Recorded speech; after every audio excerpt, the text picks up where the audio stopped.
fodoro n'ebe m olileanya fodoro. Olileanya fọrọ n'ebe m.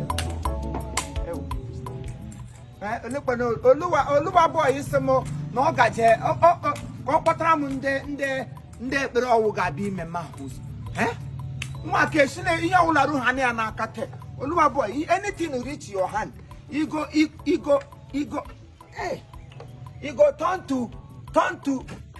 turn to here. Hey, since morning.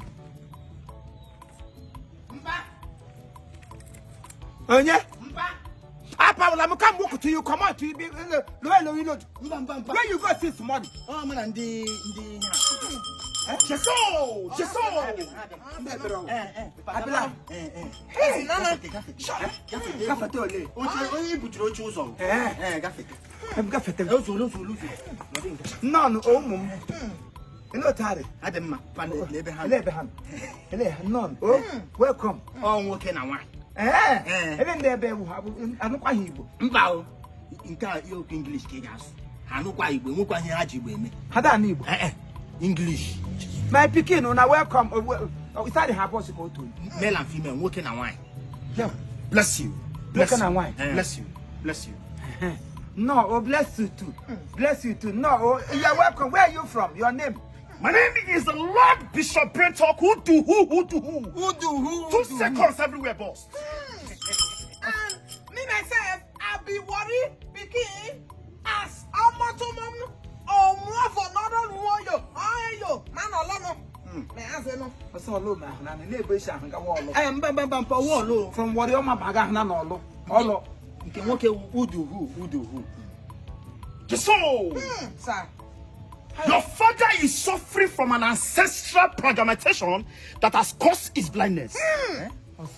His great-grandfather stole an unripe pawpaw from a widow. And the woman cursed his great-grandfather.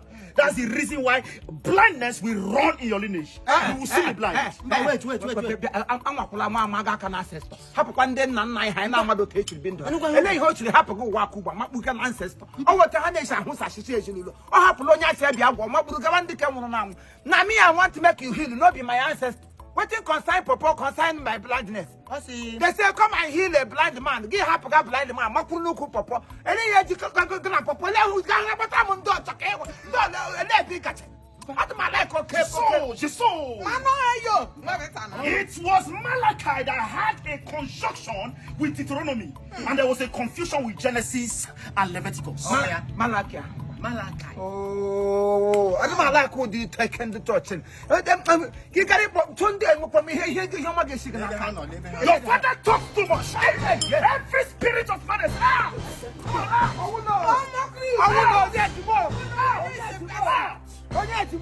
Every spirit of madness out. What I hear in my spirit. If care is not taken, he cannot see forever and ever. Because we were called. I am the bishop principal to who?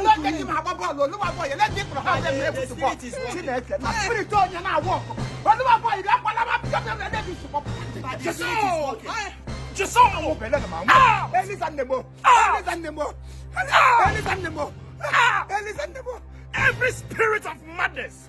Out! Oh, that I can see Kumu, and now he had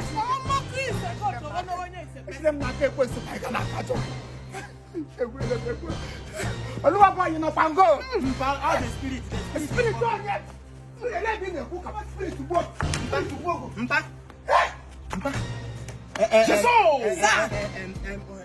Man of God, come this side. Come this side. It's like you people are pushing my father too much. What I hear in my spirit, if I don't do what I need to do, the madness and that blindness, because what I can see, I can hear in my spirit, there's a partial madness and blindness. And it can be shifted to you, you can be blind first. No. Man of God, wait.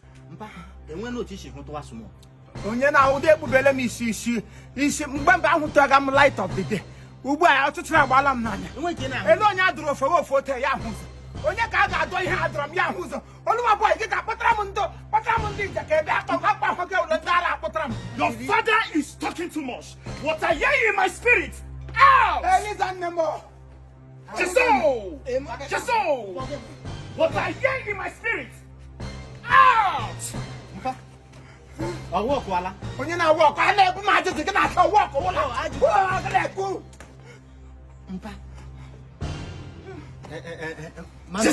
Just so.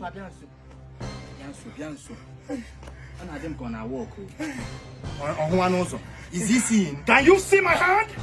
Also, If I'm not called by the Almighty, if I'm not a man of God, it simply means I am a fake. Yes. But there's a coagulation in the spiritual realm. Guinea. And that coagulation in the spiritual realm, if it is not solved, then there's a problem. Every spirit of madness, out! hey, okay, the Lihana come Nisa, Udara Bagamawanya, Kamnada, Huso, and then you have a Sarabasish. And you didn't think what I mean, Oluwaboy, your leg up. Oh, I do my like Oti and I name Unyatimo. Okay, why? Out! Yeah, you make an hey, I don't know Imo. Coagulate him! Out!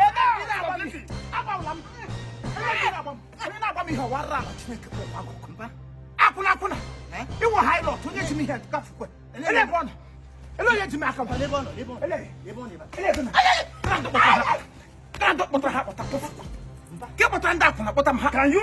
Can you see me clearly? When you're not looking for you, would you? Can you see me clearly? Because I was called. From now, every spiritual blindness and madness and blindness and coagulation out from your life. I can't get my chin. Way back, Come on. by the right, Right, by the left.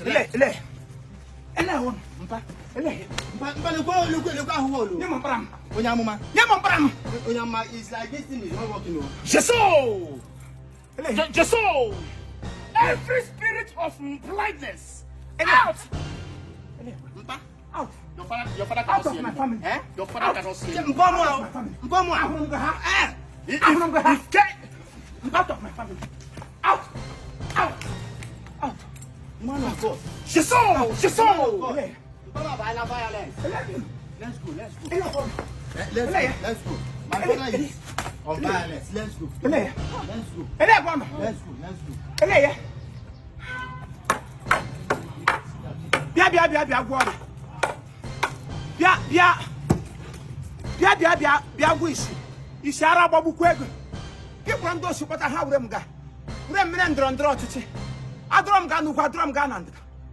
Is that how God heals? God is a miracle doer. He must not beat you before you get healed. Now, some minute they say only his spit on touch of the ground. He put them for blind man. As soon as only the spirit of my father. He touched the garment of the Christ. The leprosy woman and issue of blood. It went off. Oluwaboy wants to carry Reganam. Every letter took me to where I go get healed. You must not bring any mad person from anywhere to come and heal me. Healing is of the Lord. How we hear you in Nigeria? If you believe that your prayer and your juju go heal you, it will work. Juju they work, prayer they work. It depends on the one you want. We're in the freedom of agreement. Every time now come kakoko. Every time now come. What evangelist Miss Koi Koi? When we Ghana, what have you? When we give equal go. I got a lot of kids. Eh? Took a lot because it happened. You are no longer. You are mad. Give a mock. You never mock. Never mock. Come to talk to me. Oluwaboy.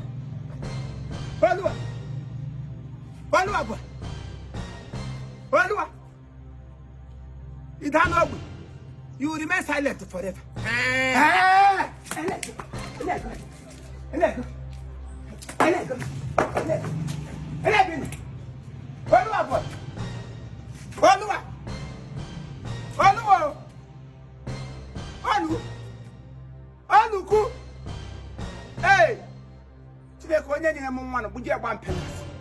From today, I have just learned Oluwaboy. You want to go? I'll let you. I will not sit there.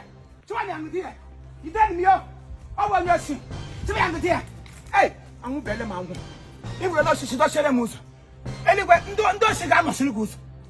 Idiot. Ana m na-ekwu ikuku. Nwa bere dị ka m na-abịa ekwuli ụka. N'ihe mere m n'anya mere m n'ọnụ. Ana aka m ara madness leave you. Somebody I tell you say I get headache. You can't cure leprosy. Nonsense. I want to carry the animal. Ay. Mpangwa. Ase mpota. Ase mkpọrọ gị bịa bịa. Ọ ga-ekwe gị ịnọ n'ụlọ ka agwọta gị. Ase mkpọrọ gị bịa bịa. Mkpọrọ gị bịa ga-aka mma. Maka Chineke. Mpa. Mpa.